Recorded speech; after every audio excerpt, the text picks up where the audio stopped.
लकड़हारा। सोहनपुर गांव में रामलाल नाम का एक लकड़हारा रहता था। वो अपनी जीविका चलाने के लिए गांव के पास के ही जंगल से रोज़ लकड़ियां चुनता और उन्हें बेचकर कुछ पैसे कमा लेता था। इसी तरह उसका गुजारा चल रहा था। कुछ दिनों के बाद रामलाल की शादी हो गई। उसकी पत्नी बड़ी खर्चीली थी, इसलिए अब उतनी लकड़ियों को बेचकर घर चलाना मुश्किल हो गया था। ऊपर से रामलाल की पत्नी कभी नए कपड़े खरीदने के लिए तो कभी किसी दूसरी चीज़ों के लिए रामलाल से बार बार पैसे मांगती थी। अगर पैसे ना मिले तो रूठ जाती। रामलाल अपनी पत्नी से बहुत प्यार करता था, इसलिए उसकी नाराज़गी वो बर्दाश्त नहीं कर पाता था। रामलाल ने ठान लिया कि वो अब ज़्यादा लकड़ियाँ इकट्ठा करके बेचेगा, ताकि उसकी पत्नी को रोज़ रोज़ पैसों की कमी ना हो।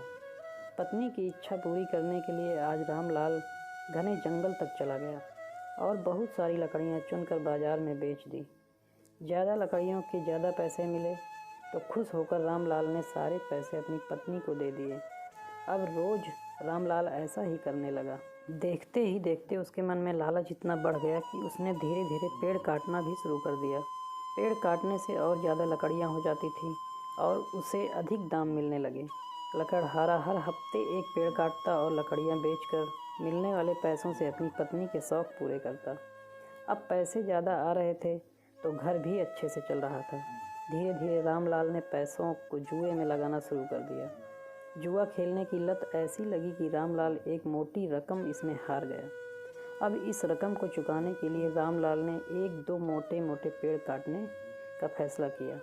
जैसे ही रामलाल ने जंगल में जाकर अपनी कुल्हाड़ी को एक बड़े से पेड़ पर चलाने की कोशिश की तो उस पर पेड़ की टहनी ने हमला कर दिया। रामलाल चौंक गया, फिर उसे पेड़ की एक टहनी ने लपेट लिया। रामलाल कुछ समझ नहीं पाया कि यह सब क्या हो रहा है। तभी पेड़ से आवाज़ आई, मूर्ख, तू अपने लालच के चक्कर में मुझे काट रहा है।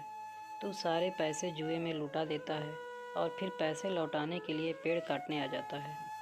तुझे पता है कि पेड़ कितने कीमती होते हैं?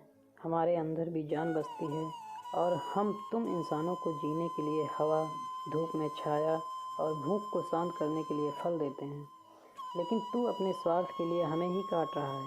पेड़ ने कहा, आज तू रुक, यही कुल्हाड़ी मैं अब तेरे ऊपर चलाऊंगी। पेड़ की टहनी कुल्हाड़ी से रामलाल पर वार करने वाली थी कि वह गिड़गिड़ाने लगा। उसने माफ़ी मांगते हुए कहा, मुझसे गलती हुई है, लेकिन मुझे सुधरने का एक मौका दो। अगर आप मुझे मार दोगे तो मेरी पत्नी का क्या होगा? वो अकेली पड़ जाएगी। आज से मैं किसी पेड़ को नहीं काटूंगा, यह प्रण लेता हूँ। यह सब सुनकर पेड़ को रामलाल के ऊपर दया आ गई। उसने रामलाल को छोड़ दिया।